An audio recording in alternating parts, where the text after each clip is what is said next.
Imagine, je suis en train de prêcher. Il y a l'enlèvement. Vous partez, moi je reste. Comment je vais clôturer cette prédication? C'est bon. Je connais des hommes de Dieu qui ont oublié c'est quoi être un homme de Dieu. Homme de Dieu, j'aimerais un peu nous parler et moi dedans. Prêcher n'amène pas au ciel. Faire des miracles n'amène pas au ciel. Remplir un terrain n'amène pas au ciel. Être connu mondialement n'amène pas au ciel. C'est ta communion et ta relation avec Dieu comme un enfant de Dieu. Parce que tu peux devenir pasteur et tu oublies d'être un enfant de Dieu.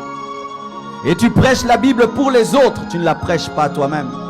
Alors chaque fois que nous faisons ça, il y a 4 doigts qui reviennent vers nous. Homme de Dieu, pratique la Bible que tu prêches, sinon tu resteras et tu seras tabassé. Tabassé. Ce sera une honte.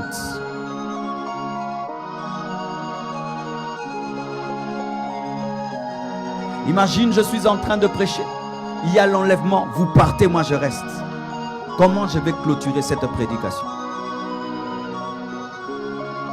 Les hommes de Dieu resteront. Et les gens leur poseront des questions. Pasteur, pourquoi tu es resté? Donc tu avais quelque chose dans le secret. Et tu devras faire une confession publique de ce qui a fait que tu restes. Des pasteurs resteront. Et d'autres églises se retrouveront sans pasteur. Vous qui avez un pasteur qui craint Dieu, il passe son temps, vous prêchez, vous venez blaguer, et vous blaguez avec ses prédications. Vous dites qu'il est trop dur, il se prend pour un saint. Un jour il tiendra le micro, et il partira, et vous laissera votre culte. Des églises se retrouveront sans pasteur, parce que l'homme de Dieu est parti. Parce qu'il croyait en ce qu'il prêchait. Et il vivait ce qu'il prêchait. Des églises se retrouveront sans chorale. La chorale est en train de chanter. Et tout d'un coup elle s'en va. Le micro tombe. Comment allons-nous continuer à chanter? Des cultes remplis de joie et de danse se transformeront en pleurs. Les gens viendront à la porte des églises, attendant leurs frères et sœurs qui ne reviennent plus jamais.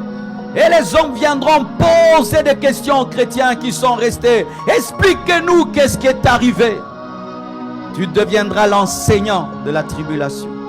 Tu expliqueras aux gens l'enlèvement. Mais ce sera trop tard.